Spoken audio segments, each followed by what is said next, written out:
Bueno, sigue entrando gente a la sala, igual puedo ir dándoles la bienvenida a los que están, darle la bienvenida a la doctora Soledad Deza. La verdad que estoy feliz de tenerla porque, como le dije hace un rato, cuando todavía no se había abierto la sala, eh, siempre he pensado en traerla, ver cómo podíamos hacer para traerla, y ahora le dije, bueno, no te pudimos traer en avión, te traemos vía Zoom. Acá estamos. Acá estás. Soledad está en Tucumán en realidad. No está con nosotros en San Isidro, pero está en Tucumán y es como si la tuviéramos al lado. La verdad que yo les quería contar unos minutos que a Soledad la conocí a partir de la Federación Argentina de Colegios de Abogados, hace 10 años ya que desde la Comisión de los Derechos de la Mujer recorremos las provincias, hemos ido a las provincias que nos han invitado y vamos por las 10ª Jornadas Nacionales de Abogadas. Y la verdad, Soledad forma parte de ese grupo de abogadas jóvenes, impresionantemente inteligentes, trabajadoras y batalladoras que uno se encuentra también cuando se aleja de Buenos Aires. Todas mis experiencias en los puntos cardinales en los que hemos estado han sido extraordinarias. Sobre todo me impresiona, porque soy una mujer grande, encontrarme con chicas jóvenes, como Soledad, tan ricas en conocimiento y tan valientes. A veces batallando en la soledad más profunda y otras veces con algo de compañía. Yo no soy buena cantando, pero si fuera buena, yo diría, desde el norte viene esta samba, para que bailen los tucumanos. Y esta samba, esta vez, nos trae ni más ni menos que a Soledad Deza.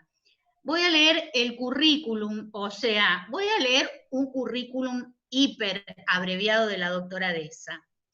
Es abogada, es feminista, es egresada de la Universidad Nacional de Tucumán, magíster en Derecho y Políticas por la Facultad Latinoamericana de Ciencias Sociales, presidenta de Mujeres por Mujeres, docente de la Cátedra de Sociología Jurídica y miembro del Comité Académico del Observatorio de Género y Diversidad de la Facultad de Derecho y Ciencias Sociales de la Universidad Nacional de Tucumán, docente de la Cátedra Libre de Género y Diversidad de la Facultad de Derecho también de la Universidad Nacional de Tucumán, docente titular de la Cátedra de Medicina Legal de la Universidad de San Pablo.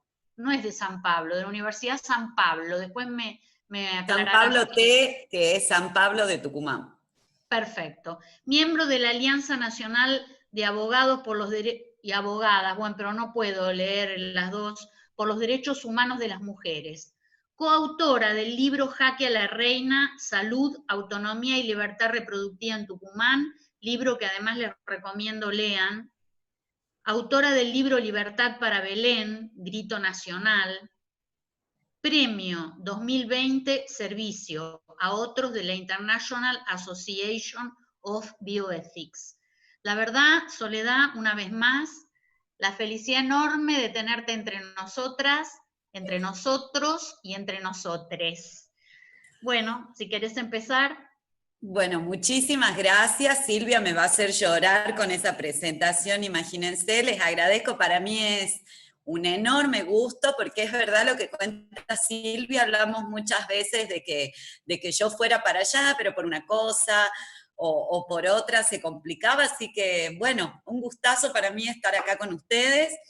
Y vamos a hablar de un tema que me parece que está bueno, porque si bien es central en la vida de las personas con capacidad biológica de gestar, de las mujeres en general y de las personas con capacidad biológica de gestar, como son los derechos sexuales y reproductivos, suele pasarle a nuestros derechos sexuales y reproductivos que lo urgente nos distrae de lo importante. Algo parecido a lo que le pasa a la agenda feminista, donde siempre lo urgente nos distrae de lo importante, pero bueno, está bueno que estemos acá para hablar de estos derechos sexuales, reproductivos y no reproductivos, y pensar un poquito cuál es la perspectiva de género, por qué son importantes, por qué requieren de servicios esenciales, aún en términos de pandemia, pero al mismo tiempo, por qué requieren de una perspectiva de género.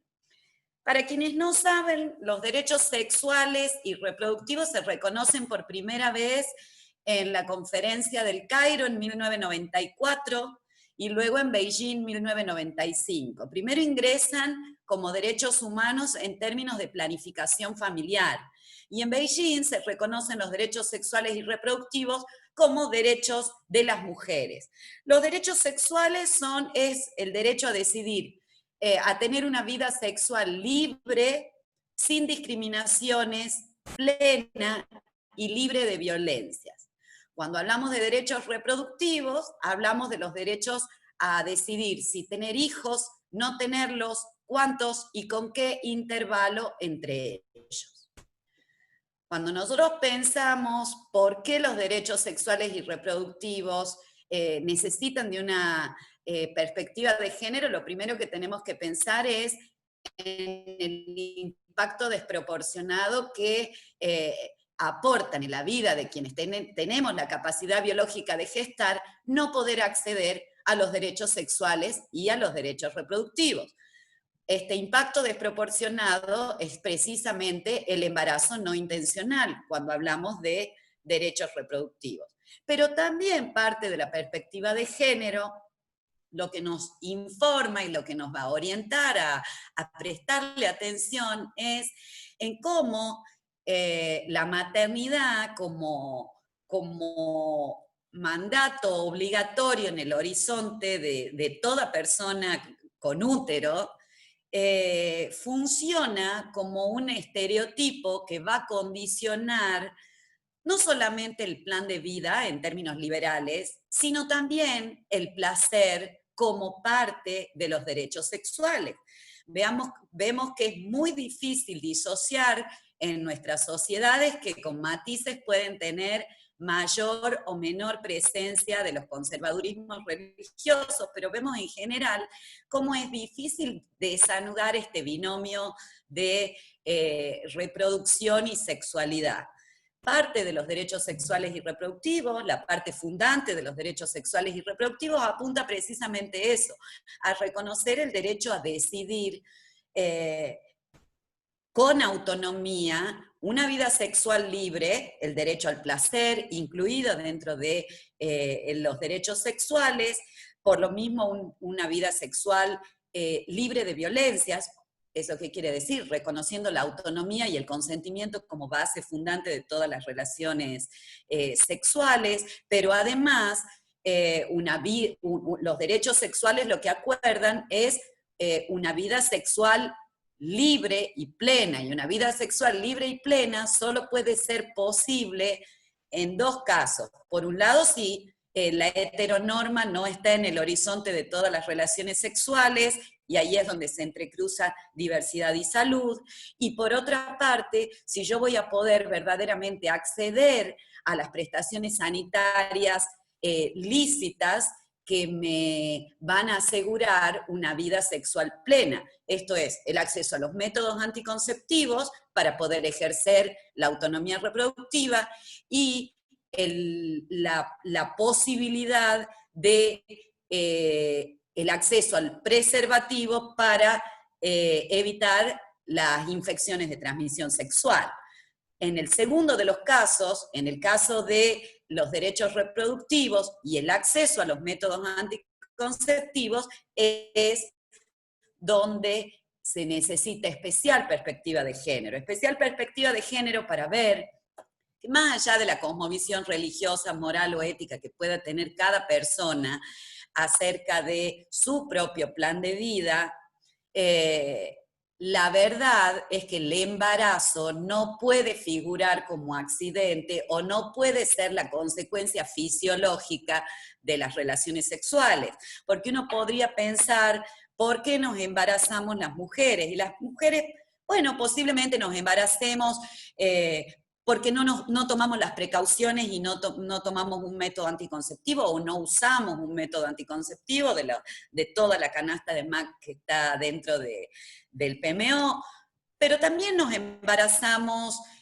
por descuidadas, también nos embarazamos, pueden decir, por fiesteras, nos embarazamos por borrachas, nos embarazamos por divertidas, por casquivanas, por lo que fuera. Pero fundamentalmente, quienes tenemos la capacidad biológica de gestar, nos embarazamos porque nuestro organismo puede embarazarse. Más allá de la connotación más o menos ligera de cascos que le queramos poner a la persona que se embaraza en un descuido. La verdad es que los métodos anticonceptivos fallan, ninguno es infalible, y la verdad es que el producto de una relación sexual, y eso sin entrar a analizar que no todas las relaciones sexuales son consentidas y demás, no puede ser un embarazo. Entonces ahí es donde entran a jugar métodos anticonceptivos e interrupción legal del embarazo como cuestiones o como prestaciones médicas indispensables para el ejercicio de una autonomía sexual y de una autonomía reproductiva. Cuando pensamos en el embarazo no intencional, por ahí tendemos a, podemos caer o correr el riesgo de caer en un análisis frío de las cifras, ¿no? Si decimos el aborto clandestino es la primera causa de muerte materna, se ha escuchado en el debate de legalización decir, bueno, pero fueron solamente 43 en el año 2018, ¿no? Entonces uno empieza, ¿cómo? 43 es mucho, es poco, vamos a medir. Si uno piensa que es una muerte por semana y que las muertes por aborto clandestino son todas muertes evitables, nos tiene que llevar a pensar a que es mucho. Una muerta en un aborto clandestino es mucho. Si pensamos en el embarazo no intencional y tomamos las cifras de nuestro país, y vamos a ver, por ejemplo, en Tucumán, el 19% de los nacidos vivos tienen como madre a una niña menor de 19 años. ¿Eso qué quiere decir? Que 2 de cada 10 bebés que nacen tienen una niña madre, ¿no? Si vemos que ese porcentaje de embarazo adolescente se incrementa o es mucho mayor en el NOA y en el NEA que en Buenos Aires o en el sur, vamos a ver cómo los conservadurismos religiosos entran a terciar también en la autonomía sexual y en las políticas públicas que el Estado, como garante del acceso a la salud pública, se ha obligado a garantizar y que sin embargo tienen interferencias que van a ser las que dan esas cifras. Si pensamos que en Buenos Aires el embarazo adolescente es del 14%, tendríamos que pensar por qué en Tucumán es del 19%, por qué en Chaco es del 22%, y así son las cifras del NOA, ¿no? Pero también debiéramos pensar en que en Argentina, según un estudio de CLADEM, que se llama Maternidades Forzadas, cada 3 horas una niña menor de 14 años pare, es madre, ¿no? Entonces, cuando nosotros le logramos poner una cara a esa realidad, es cuando empezamos, me parece a mí, a prestarle atención a esas cifras que pueden ser solo números, pero que también significan vidas, ¿no? Entonces, muy importante que entendamos que los derechos sexuales y reproductivos son derechos humanos, y que cuando hablamos de derechos humanos, hablamos no solamente en términos de derechos civiles y políticos. ¿Por qué? Porque forman parte de nuestra autonomía. Tenemos el derecho a decidir si tener hijos, no tenerlos, cuántos y con qué espacio, sino también que el derecho a decidir, si no tiene un correlato en términos de prestaciones médicas, para un gran sector de la población, sobre el cual se van a superponer varias capas de vulnerabilidad o de opresiones, el derecho a decidir va a ser prácticamente, valga la redundancia, impracticable. ¿Qué quiere decir esto? Y no hablo solamente de pobreza. Pues tenemos una tendencia últimamente de asociar vulnerabilidad con pobreza casi como una etiqueta.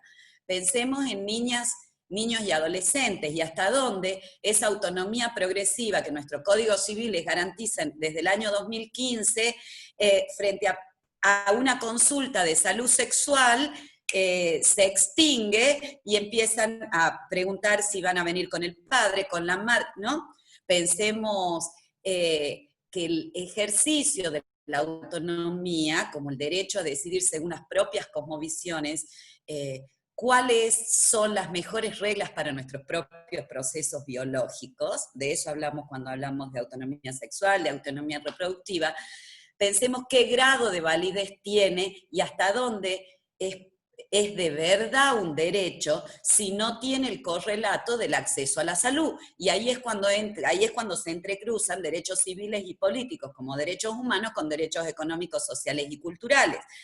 Hago un poco esta disquisición que me imagino que acá son todas abogadas y abogados, porque es muy común, sobre todo cuando se habla de aborto, y hay gente como resistente, ¿no?, a reconocer la legalidad de la interrupción del embarazo en casos de embarazos forzados o embarazos que pongan en riesgo la salud o la vida, que dicen, es imposible que de un derecho se siga, que de un delito se siga un derecho. Yo, por más que lo encuentro básico, siempre lo trato de explicar como lo expliqué en el Senado, así bien fácil, porque ¿cómo un delito pasa a ser un derecho? De una forma muy fácil. Cuando el artículo 86 del Código Penal le quita la punibilidad a los abortos que tengan como finalidad terminar con la vida intrauterina que sea producto de una gestación forzada o riesgosa, al quitarle la punibilidad, los vuelve alternativas terapéuticas lícitas, opciones legales antes que eso. Pero luego de eso, al ser una opción legal, se vuelve tan alternativa terapéutica lícita como llevar adelante la gestación en el caso de los mismos embarazos. Y al ser una alternativa terapéutica lícita, el Estado tiene la obligación de garantizarlo. No sé si se entendió, espero que haya quedado claro. Yo ahora me voy a referir en general a la consulta de salud sexual. Hay un gran problema con la consulta de salud sexual y reproductiva, con la consulta que tiene que ver con métodos anticonceptivos, pero especialmente con la que tiene que ver con interrupciones legales de embarazo, y que es un problema para identificarla como una consulta de salud. Si nosotros hablamos de que interrumpir un embarazo en el caso de los permisos o las causales autorizadas por el artículo 86 es una opción legal, entonces estamos hablando de alternativas terapéuticas lícitas. Si hablamos de una alternativa terapéutica lícita, hablamos también de prestaciones médicas lícitas. Sin embargo, ciertas resistencias impiden que la consulta de aborto permitido por la ley, voy a utilizar, esto no tiene activismo de por medio en el discurso. Hablo de aborto legal como habla el considerando 25 de la Corte Suprema de Justicia de Nación en el fallo FAL, que se refiere al aborto no punible como un aborto legal en tanto que despenalizado. ¿Por qué existen resistencias para identificar la consulta de aborto como una consulta de salud?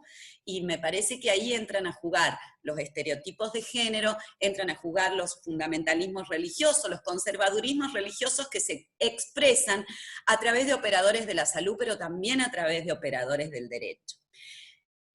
Cuando yo hablo de las resistencias para identificar la consulta de anticonceptivos o de aborto como una consulta de salud, me refiero a identificar una consulta en el marco de ley que asegura la ley, o en el marco de derechos que asegura la ley 26529.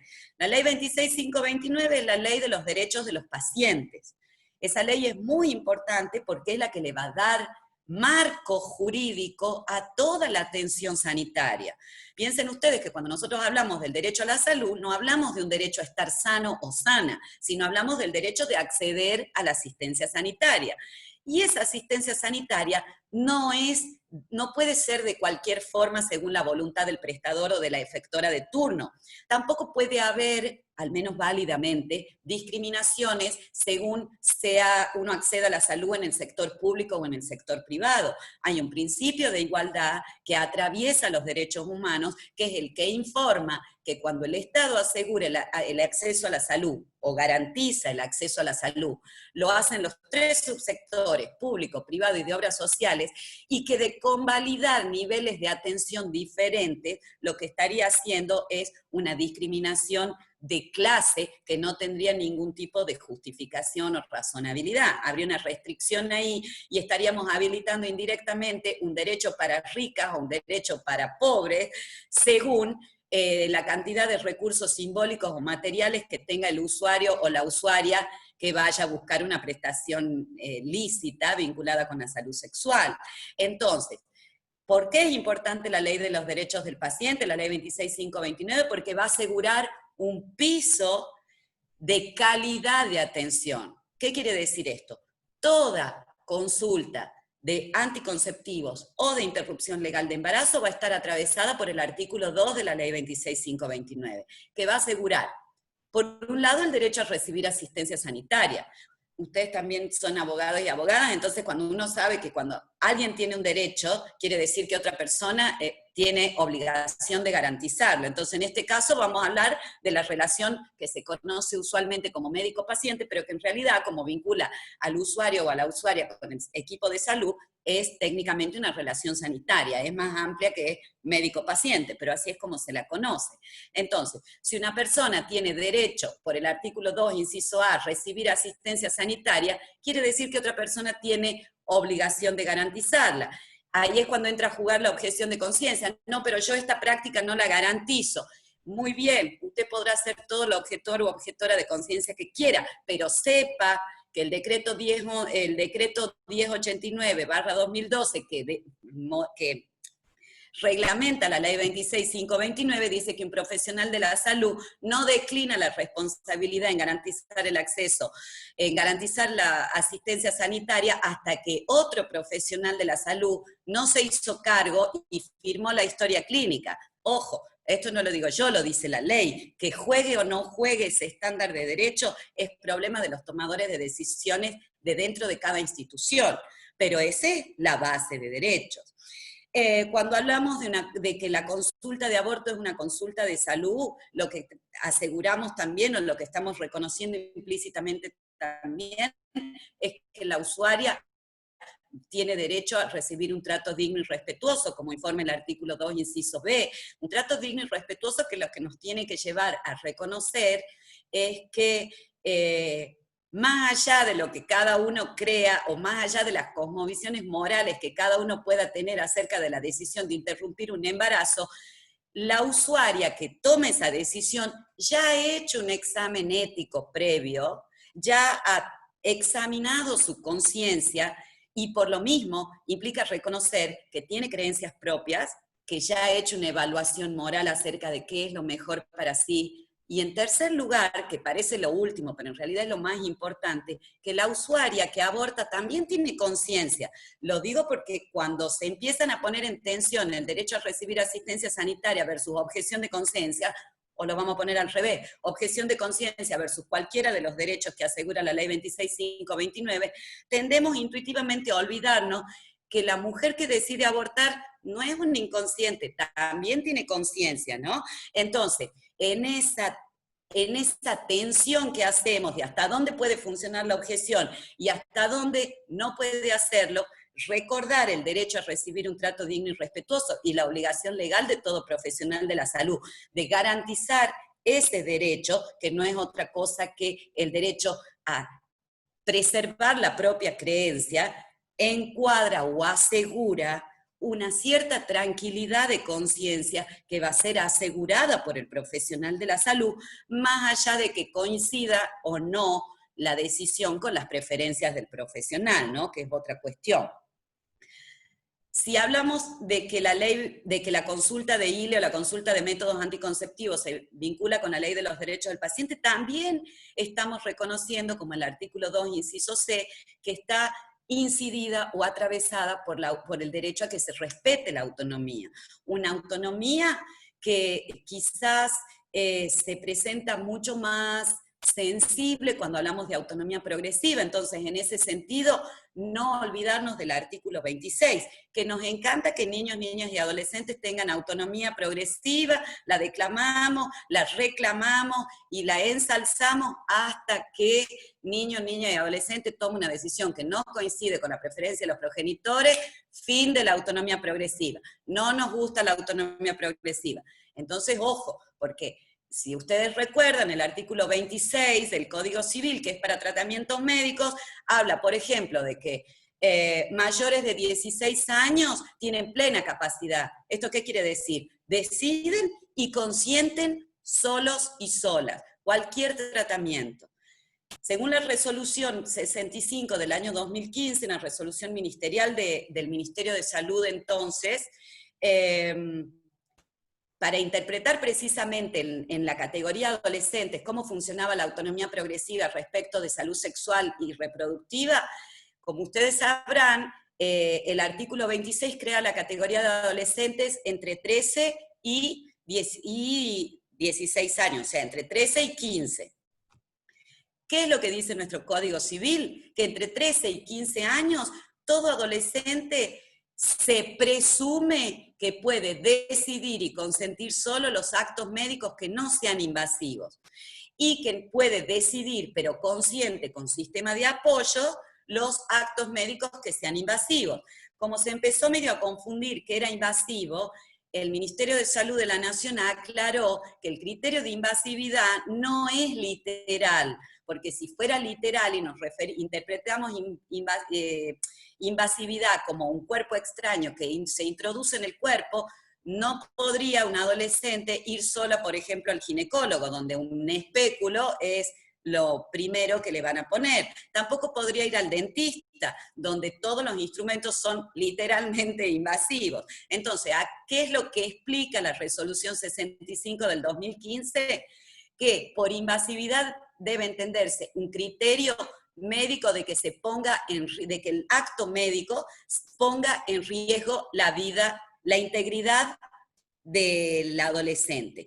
Si no se pone en riesgo la integridad del adolescente, entonces tenemos que presumir que la prestación médica la decide y la consiente sola.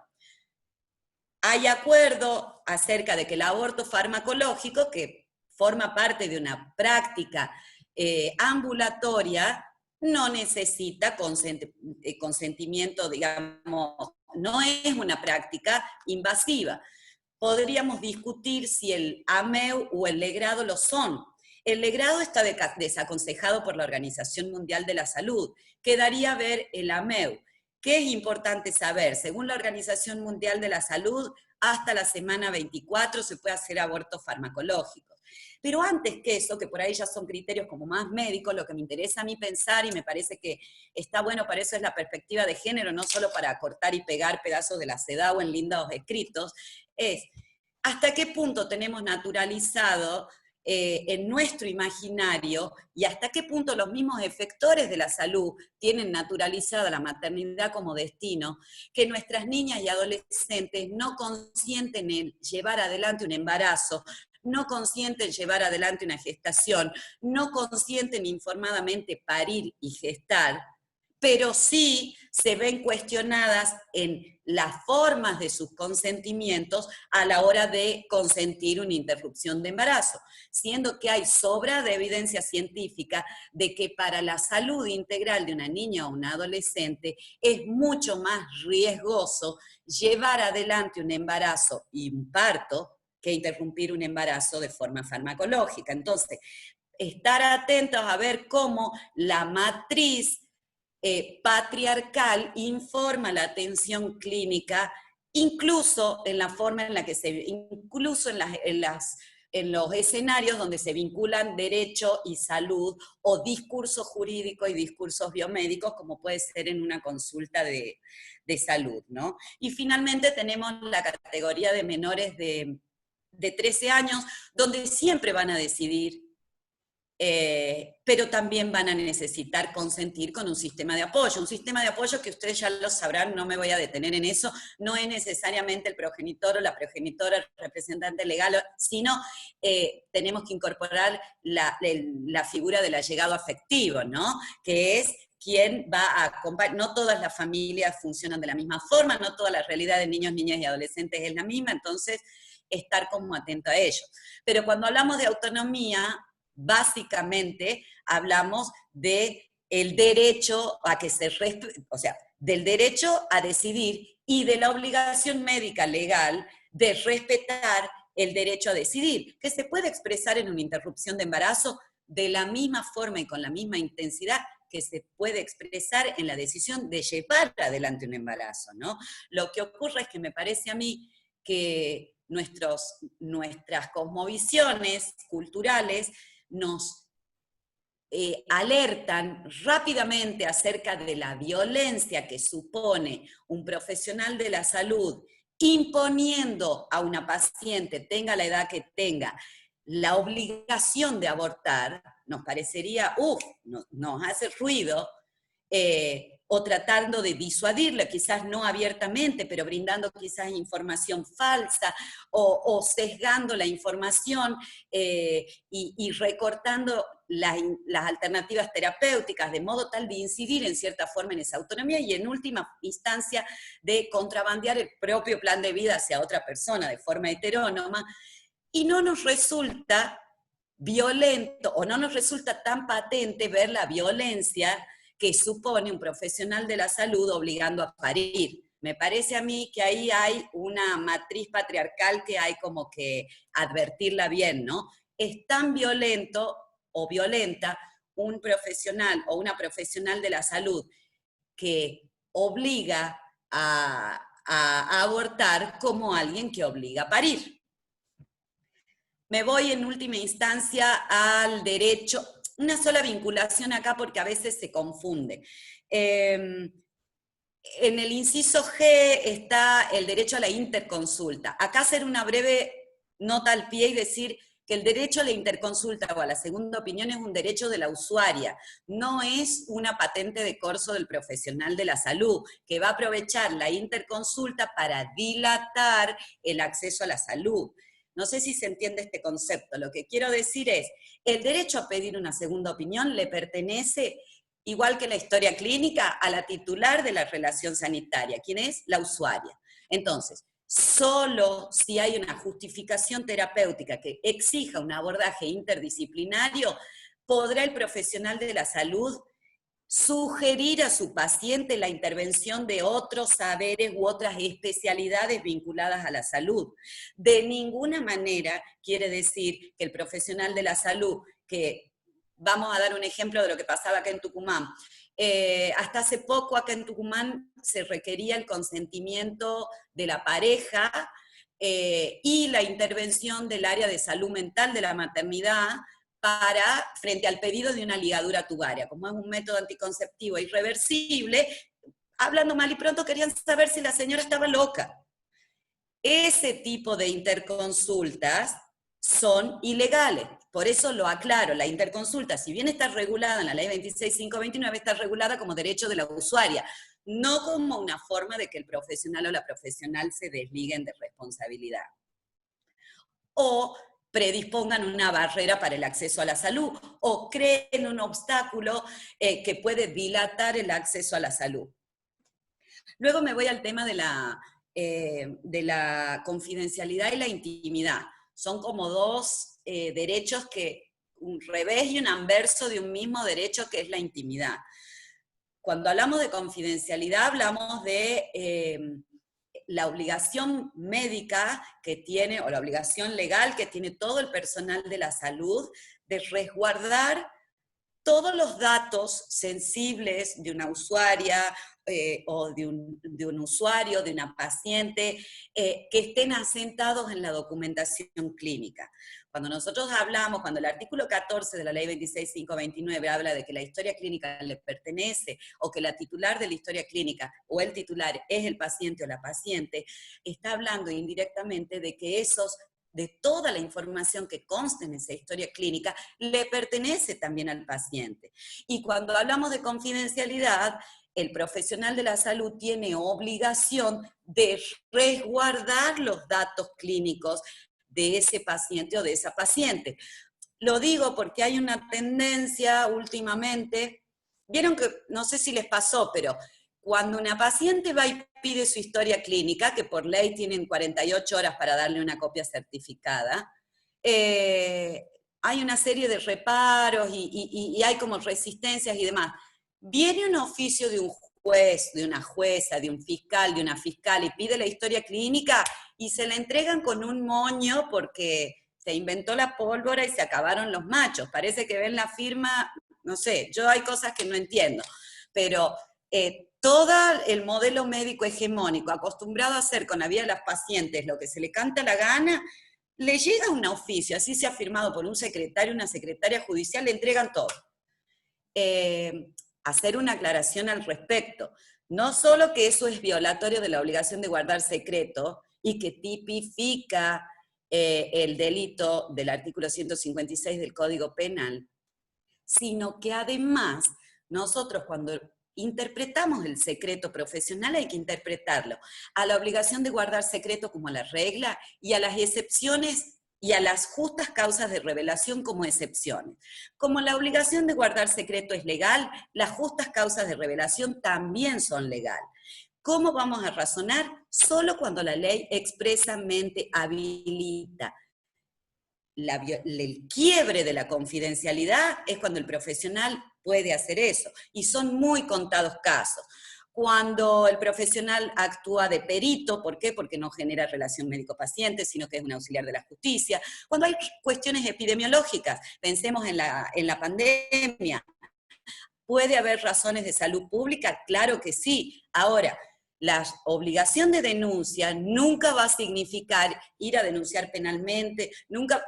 La denuncia epidemiológica, al igual que existía con la peste o con la lepra en leyes 12.000 y pico, leyes viejas, tienen que ver con una razón de salud pública. Entonces, ¿por qué hago esta aclaración?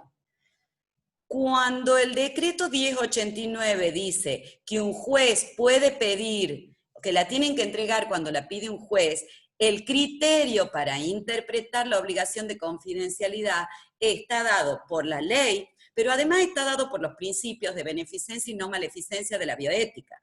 La información que recibe un profesional de la salud jamás puede ser usada en contra de su paciente. Entonces, mal puede la ley de los derechos del paciente, que en el artículo 1 dice que el paciente es soberano, puede reconocerle en el artículo 15, cuando habla de la historia clínica, que un juez le tiene que entregar cuando hay una orden del juez.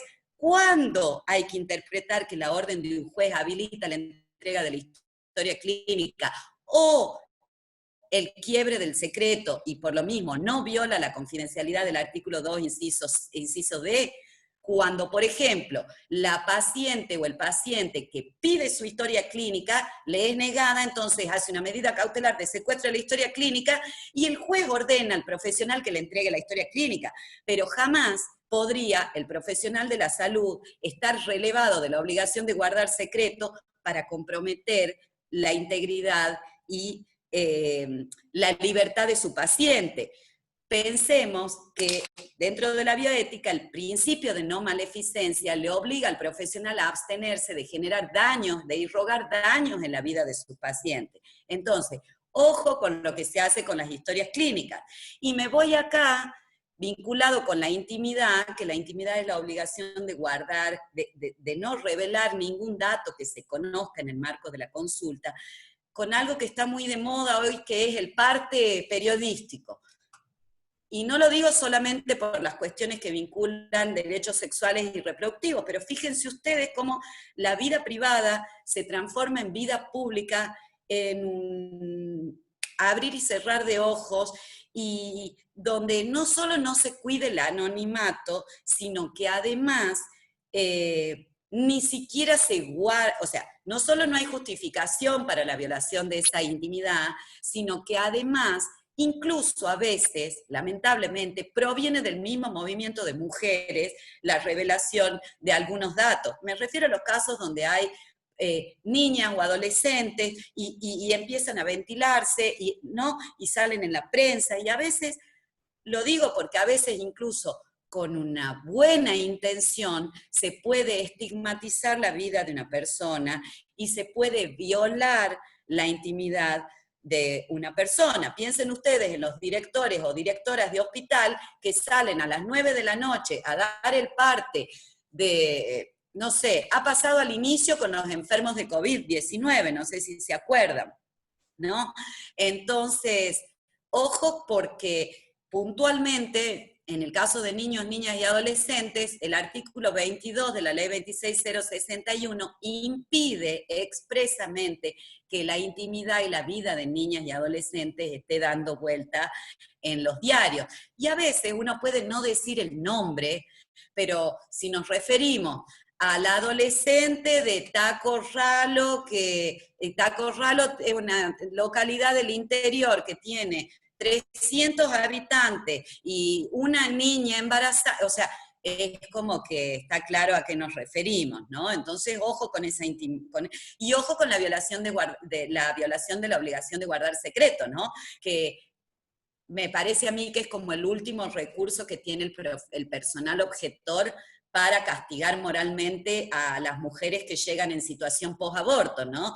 Donde no hay ningún dilema ético porque no hay vida intrauterina, no hay dilemas, no hay nada que salvar ni demás, pero al ocupar un lugar de poder en una relación sanitaria que es per se asimétrica, se utiliza ese lugar de poder para infringir no solo dolor, muchas veces se alegra sin anestesia, por ejemplo, sino también para infringir un daño, para amenazar con cárcel, para amenazar, para generar otras violencias, ¿no? Y esto me lleva a la objeción de conciencia. Necesariamente tenemos que empezar a pensar la objeción de conciencia, que nació como una herramienta noble destinada a proteger minorías atribuladas que en el juego de mayoría podrían ver arrasada su posición, pero fíjense ustedes cómo frente a los derechos sexuales y reproductivos en general y al aborto en particular, la objeción de conciencia invierte la lógica, deja de funcionar como una objeción de minoría o como una herramienta de minorías y pasa a funcionar como una herramienta de mayoría. Mayorías cuantitativas si tenemos presente que la configuración social de nuestras comunidades tiene una fuerte preponderancia religiosa, no sé qué tan practicante, pero religiosa de la boca para afuera muy, y mayorías cualitativas también, porque es la parte fuerte de la relación médico-paciente la que la invoca o la expone como carta de poder para impugnar la autonomía sexual, ¿no? Entonces, poder ver también ahí la perspectiva de género que genera desigualdad o profundiza una desigualdad sanitaria en un caso donde hay una particular vulnerabilidad como es la de un embarazo no intencional, ¿no? Y no me voy a detener demasiado en la objeción porque otro día hacemos una charla de objeción, sí invitarlos a pensar que me parece que la objeción de conciencia quizás más peligrosa no es la que se expone abiertamente en la negativa de una práctica, sino la que se expresa, al menos lo que yo estoy viendo últimamente, la que se expresa de forma encubierta, ¿no? ¿A qué le llamo yo objeción encubierta? Al profesional de salud que brinda información falsa. Mirá, el aborto farmacológico te va a producir yo voy a contar todos casos que yo presencié. Te va a producir un estallido de útero, seguramente vas a quedar estéril, que es información no solo contraria a la evidencia científica, sino es información falsa. O la que se produce cuando un profesional o una profesional de la salud predisponen barreras exigiendo requisitos que no figuran en la ley o que no son usualmente exigibles, como por ejemplo, la firma de la pareja, la firma del novio, ¿no? En esa exigencia de requisitos, ¿qué es lo que se ve? Se ve el uso de un lugar de poder para extender en el tiempo que en los casos que vinculan embarazos no intencionales es central, porque el avance gestacional no solo puede retirar de la oferta sanitaria el aborto, sino que puede impedir el uso de un método que no sea invasivo y puede generar uno más traumático y demás, ¿no? O el periodo de autorización judicial, cuando el fallo FAL ya se ha referido a la Corte en el año 2012 a eso como una violencia institucional, o el pedido de comisiones, de dictámenes de comisión, que intervenga el comité de ética, que intervenga el comité de bioética, cuando claramente los comités de ética y bioética están para resolver otras cuestiones que involucran dilemas morales, no para resolver el dilema moral que tiene el profesional de la salud acerca de la decisión legal que tiene una paciente. Un comité de bioética podría en todo caso intervenir acerca de cómo va a funcionar el triage el día que se nos acaben los respiradores. Si a mí que soy fumadora me lo van a poner o no al respirador, yo estoy preocupada por eso, para esos dilemas morales. No está para anular la autonomía el comité de bioética, ¿no? Y esto me llama, estas objeciones que yo le llamo encubiertas, me llevan a un último punto que son las violencias. Tenemos mucha facilidad para identificar las violencias domésticas, la ley 26485 nos lleva intuitivamente, ya de forma mucho más ágil, a identificar las violencias domésticas y creo que por lo mismo que hablábamos al principio, porque lo urgente nos distrae de lo importante y el número de femicidios es apabullante, creo que nos distraemos de las violencias que suponen la negativa de un método anticonceptivo o la demora en la entrega de un método anticonceptivo o la negativa a brindar información sobre un método anticonceptivo, de la misma forma que la negativa de garantizar un aborto legal o la demora y creación de barreras. Pues piensen ustedes que uno de los derechos que yo me salté, pero que es central para la autonomía, es la información sanitaria.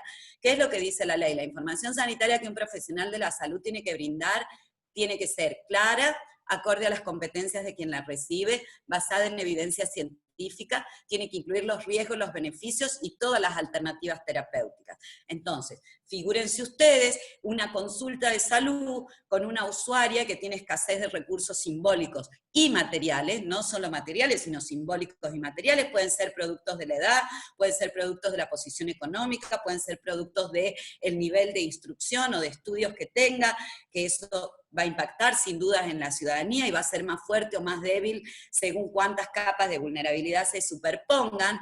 Piensen ustedes que un profesional que le dice, como le pasó a una chiquita que yo acompañé acá en Tucumán, tenía 11 años y estaba embarazada de su padre biológico, y le dijeron en el Observatorio de la Mujer que el aborto en su caso era ilegal, que se tenía que ir a Santiago del Estero a que se lo hagan. Fíjense ustedes, ese profesional que no se identificó como objetor de conciencia, si esa mujer por accidente no se entera que hay una organización que puede informarle y no consigue una abogada que la acompañe y que vaya gratis con ella, ¿qué pasa? ¿Y tenemos una niña? O sea, entonces, esas objeciones de conciencia encubiertas que se traducen en violaciones de derechos, y que como se traducen en violaciones de derechos, configuran además un daño, y por lo mismo, al transgredir obligaciones médico-legales y producir un daño con relación de causabilidad, van a generar responsabilidad profesional. Además de todo eso, configuran 3 tipos de violencia.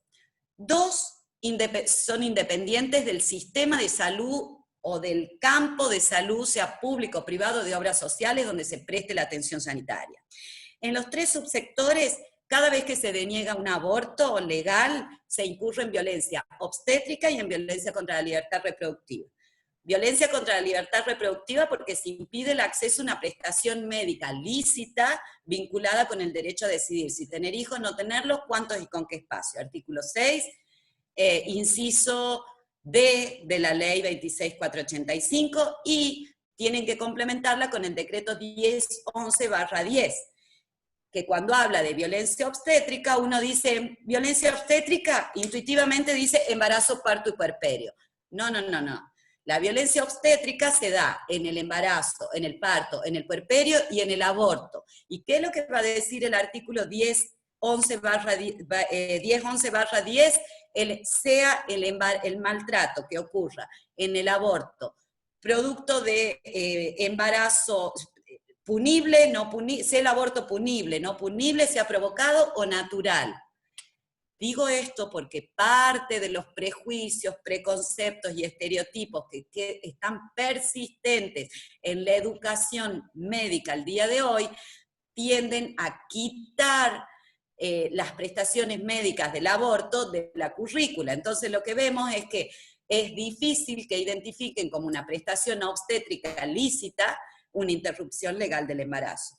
Y en ambos casos, si además estamos en un hospital, va a haber siempre violencia institucional. Violencia institucional es en la que incurren los agentes o funcionarios del Estado, independientemente de la jerarquía que ocupen, cuando impiden a las mujeres el acceso a políticas de igualdad vinculadas en esta ley.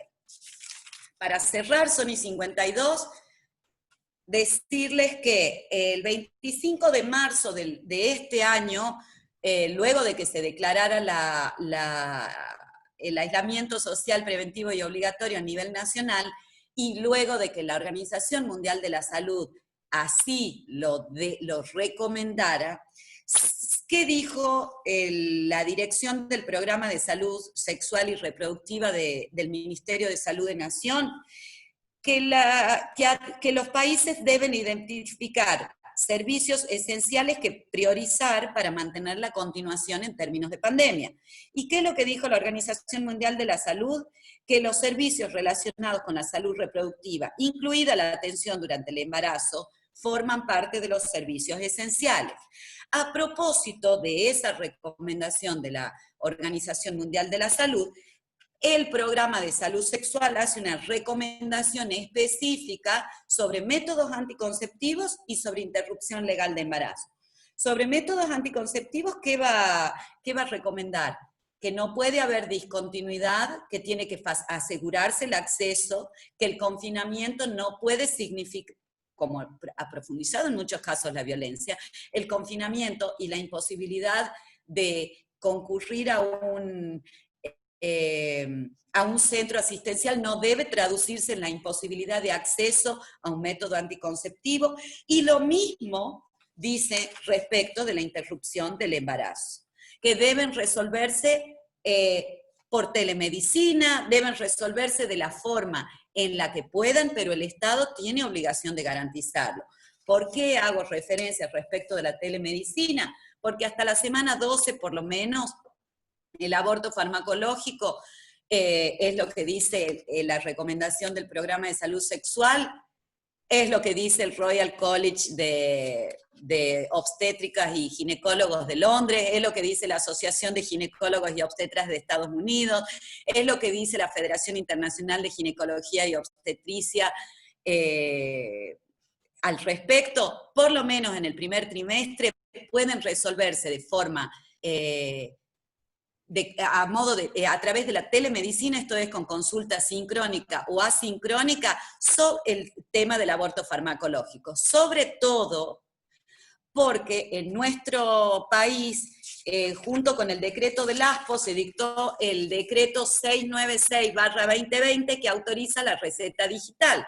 Entonces, podría recetarse misoprostol y solo tienen que incluir arriba la leyenda, un profesional de la salud que diga receta emitida bajo COVID, y puede esa receta mandarse por WhatsApp y ser presentada en la farmacia. Espero no haberles secado de más la cabeza. 1 hora, yo ahora abro preguntas como las que ustedes quieran, acá estoy. Bueno, muchas gracias, Soledad. Fantástica, como siempre, fantástica, extraordinaria. Mira, acá hay una pregunta interesante que un poco yo hoy les dije que leyeran Jaque a la Reina, que lo compren y lo lean, o que lo pidan prestado y lo lean. O que lo bajen de la página de Mujeres por Mujeres, que está. O que lo bajen muy bien, muy buen dato. Porque aquí están interrogando sobre el impedimento de la ILE en las provincias. Voy a unir 2 preguntas, específicamente en Tucumán y al interior de las, bueno, en el caso de las provincias que no hay protocolo, la situación se agrava, entonces te preguntan qué pasa en Tucumán con la ausencia de protocolo, si es que hay ausencia de protocolo en Tucumán. Y ¿qué pasa al interior de algunas provincias, si vos tenés conocimiento, en que hay distintos criterios de acuerdo al hospital que atiende a la señora o a la señorita que va en búsqueda de la IRB? Excelente pregunta porque me da pie para explicar algo que generó muchísimo problema al interior de las relaciones sanitarias, a la hora de organizar los servicios y demás. ¿Qué es un protocolo? Un protocolo es la estandarización de buenas prácticas clínicas. No lo invento yo, lo dice la resolución 1606/06 del Ministerio de Salud de Nación. ¿Qué es una estandarización de buenas prácticas clínicas? Es el consenso de expertos acerca de cómo se va a dar respuesta, cómo se debe dar respuesta institucional desde el campo de la salud a determinadas prácticas. ¿Por qué? Porque se advierte que frente a la misma consulta se responde de distintas formas y eso genera un incremento en los costos y un aumento en los riesgos. Entonces, ¿por qué se hacen protocolos? Para disminuir los riesgos y disminuir los costos de salud. Hay protocolos de sondados, protocolos para la diabetes. ¿Por qué les hago estas aclaraciones? Para que ustedes vean el peso que tiene la decisión de desafiar el mandato patriarcal de maternidad, que solo escuchamos hablar de protocolos o solo creemos que existen los protocolos cuando están vinculados a la interrupción legal del embarazo. Ahora, ¿qué es importante que pensemos? La finalidad de un protocolo es estandarizar la buena praxis. ¿A quién le interesa el protocolo? A los profesionales de la salud. Si pensamos que el derecho a acceder a la prestación médica lícita está subordinada a la existencia o a la adhesión de un protocolo, estamos fritos. Estamos fritos, fritas y frites, porque estamos razonando entonces mal el derecho. Si el derecho a interrumpir un embarazo en caso de gestaciones forzadas o riesgosas se inscribe dentro del artículo 19 de la Constitución y dentro de los actos privados. ¿Por qué? Porque es legal en tanto que despenalizado. Yo no necesito que un protocolo me habilite el derecho. Y a la vez, si un profesional de la salud considera que porque en su feudo el gobernador o la gobernadora ha decidido que no va a adherir, que ha sido durante mucho tiempo el caso de mi provincia, por ejemplo, que no adhirió al protocolo, o como pasó con Salta o con Entre Ríos, que adhirieron pero le pusieron uno una restricción en semanas y el otro una restricción a las causales. O sea, si nosotros razonamos los protocolos como el picaporte de acceso al derecho, estamos razonando en términos de una trampa liberal. El protocolo a quienes le interesa es a los profesionales de la salud. No hay protocolo y quedará liberado el análisis de la praxis, una vez que se los denuncie, a cada juez o a cada jueza. Pero también podríamos pensar en términos de federalismo de concertación, ese viejo concepto de, bueno, ya hoy viejo, no es tan viejo, pero de Vidar Campos cuando hablaba de que el Estado nacional fija un piso y que las provincias no pueden fijar un piso menor en salud. ¿Por qué? Porque afectaría, estaríamos habilitando distintos estándares en términos de derechos humanos. Entonces, a la respuesta del protocolo, yo lo que les diría es que debemos razonar, por un lado, que el protocolo, el piso del protocolo, si queremos estandarizar una buena práctica, es el que fija el Ministerio de Salud de Nación.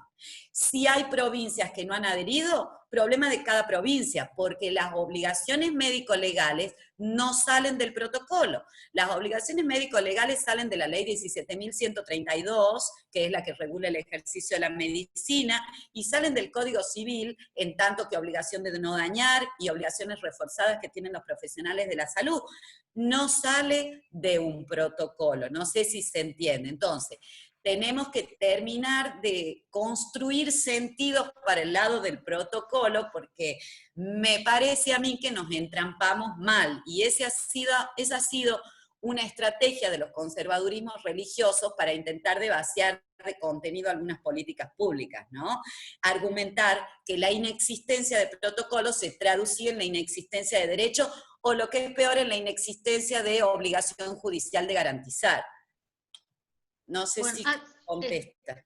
para mí está contestada, cualquier cosa seguirán con el chat preguntando. Mira, dicen que es impecable acá tu análisis acerca de la Pero no me ponen un necesidad. pero que no lo leo. No, no dicen ningún pero, dicen que es Leí ese, mal. esa explicación que diste es extraordinaria, dice, sobre la no necesidad. Dice, pero los profesionales de la salud no No intervienen si no se interviene les si no fija se su... le fija su Bueno, autoridad. ojo al parche. Tengan presente que por el artículo 40 de la ley 17.132, todos los directores y directoras de instituciones públicas de primero, segundo, tercer nivel, según el grado de complejidad que tenga habilitada esa institución, son responsables por todas las transgresiones médico-legales de parte del personal a cargo. ¿Qué es lo que me parece a mí? Hay que empezar a hacer jugar, hay que empezar a cambiar los sentidos. Nosotros no podemos seguir razonando a la forma en la que nos marcan la cancha. Yo me hago cargo de lo que digo, ¿no? Pero yo participé en la redacción y en la revisión legal del protocolo de 2015, que si ustedes se acuerdan es el que toma el fallo FAL, que es el que cambia un poco la realidad, o sea, incorpora la ley de los derechos del paciente, qué sé yo. En ese momento fue una estrategia no sacar la resolución, porque estábamos discutiendo si resolución... ¿Qué les quiero decir? A veces nos ponemos tan legalistas que caemos nosotros, nos fabricamos nuestras propias trampas.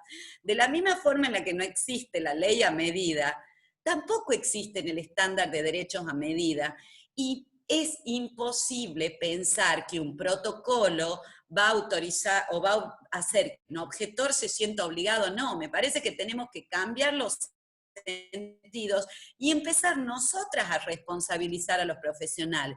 Yo les cuento que hicimos acá, ojo que uno pone el cuerpito, la espalda, bueno, pone un poquito todo, pero acá denunciamos varias veces a los profesionales de la salud que se negaban a garantizar una ILE, e incluso nosotros logramos que imputen a los profesionales de la salud que habían atendido a Nelly y a la directora del hospital, que ni siquiera había participado, solo por el 40 de la ley 17.132, no por denegar el aborto de una mujer que estaba gestando un feto anencefálico, que encuadraba en causal salud, sino por demorarlo. ¿Qué les quiero decir? A partir de ahí, sin protocolo, acá no hemos adherido ni siquiera a la ley de salud sexual, o sea, si ustedes creen retrasadas, imagínense nosotros. Hago así porque veo un mosquito y ya me asusto del dengue. ¿Qué les quiero decir? Hay que empezar a construir nosotros otros sentidos y no engancharnos con trampas liberales que lo que nos hacen es volver a la cancha donde los conservadores están cómodos, ¿no? Que es en mantener el status quo. Hay que ir y reclamar la responsabilidad de ese director o de esa directora que ha liberado esa institución. No sé si se entiende. Soledad, acá hay una pregunta que me encanta, porque es una crítica, creo, no sé si es una crítica que se le ha hecho a FAL, ¿no? FAL para nosotros es una gran avenida, porque tiene argumentos preciosos, ¿no es cierto? Que nos han ayudado muchísimo. Entonces, es una tremenda autopista a la que nos subimos, invocamos FAL, y la verdad es un resguardo FAL, ¿no es cierto? Además, porque se pidió la corte cuando el hecho además ya había ocurrido, ¿no? Sí. Entonces acá te preguntan, ¿la tutela de la salud sexual y reproductiva es susceptible de ser considerada como un derecho de incidencia colectiva? Bueno. Y bueno, y eso habría que ver, es interesante. Yo creo, si a los que se están refiriendo es si podría una ONG plantear, por ejemplo, la inconstitucionalidad de la penalización, y yo creo que sí, que forma parte de... Creo que no es solamente en términos de salud, es en términos de salud, es en términos de libertad, es en términos de igualdad. Solemos razonar exclusivamente en términos de salud porque es lo que más empatía genera, pero es en términos de libertad, es en términos de igualdad, es en términos de dignidad y no instrumentalización, o sea, claro que sí. Yo pasa que en estos momentos soy como resistente a pensar en la judicialización de los derechos porque creo que si bien las calles son nuestras, yo creo que los pasillos todavía les pertenecen a los conservadurismos religiosos, entonces me parece a mí que hay que ser como bien cuidadoso de ver qué vamos a judicializar y hasta dónde vamos a pedir opinión de nuestros derechos, ¿no? Porque como en todo litigio me parece que más importante es pensar en determinadas coyunturas que vamos a perder antes de que podemos ganar. Muy bien. Acá me piden que repitamos el nombre del libro se llama Jaque a la Reina, y la doctora dice que además se encuentra en la página de Mujeres por Mujeres, ¿no, Soledad? Sí, ahí está para descargarlo de forma gratuita. Bueno, acá hay una pregunta, bueno, todos dicen excelente, felicitaciones. Acá hay una pregunta que la formula Raquel Krausi, que a mí este apellido me suena a familia de médicos. Y ella dice, ¿cómo puede el médico determinar? Yo no entiendo muy bien la pregunta, a lo mejor vos la podés interpretar, si una orden judicial proviene del pedido del paciente o no. Con la carátula del... Yo enseño medicina legal, entonces les enseño eso a los chicos. Está buena la pregunta. ¿Cómo puede identificar cuando lee la carátula del oficio que le llega? Si la carátula tiene como actor o actora a su paciente y la va a tener que entregar, pasa que en esos casos en general no la quieren entregar. Si la duda la tiene el profesional de la salud. Si el caso es... Miren, no les muestro porque estoy sin batería, pero hay una fiscal que acá anda pidiendo, apareció un feto en un basural, anda pidiendo las historias clínicas de todos los centros asistenciales de la zona. Si la causa es NN a determinar si nació con vida, a determinar, y claro que no se puede porque ¿cómo va a entregar la historia clínica de una paciente que podría ser quizá la autora del delito? Ahí hay que razonar en términos de beneficencia o no beneficencia. Para que ustedes se figuren, un caso donde puede pedirle a un juez es, por ejemplo, en el caso de una cuestión laboral, incluso que lo citen a un profesional de la salud, que le pidan la historia clínica. ¿Por qué? Porque un paciente o una paciente inicia un juicio laboral por una enfermedad accidente, por un accidente de trabajo, por una enfermedad laboral y necesita sus registros clínicos. Si recibe un oficio donde el juez le ordena declarar o le ordena entregar la documentación clínica y el actor es su paciente, claramente, de todas formas una buena relación médico-paciente no le impide levantar el teléfono y decir, oiga, vea, usted me ha mandado un oficio, y se termina también el problema, ¿no? Bueno, Soledad, la verdad es que te vamos a liberar. Acá dice de una coprovinciana, excelente doctora de esa, Esther Isabel Gil. No sé si la conoces. Desde Buenos Aires y desde los puntos cardinales en los que están nuestras colegas, te damos un fuerte y cálido abrazo. Te agradecemos enormemente tu exposición, como siempre, una joven brillante. Gracias por lo de joven. Una joven brillante. La verdad que siempre me impresiona compartir un rato contigo. No nos abandones, no nos abandones. Jamás. A mí me llaman otra vez, vengo otra vez. Te vamos a volver a llamar, te mandamos un beso enorme y muchísimas gracias. Gracias a ustedes, les mando un abrazo a todos y a vos, Silvia, en especial un abrazo apretado, te quiero mucho. Que estés bien. Igualmente todas. Chau a todas, chao.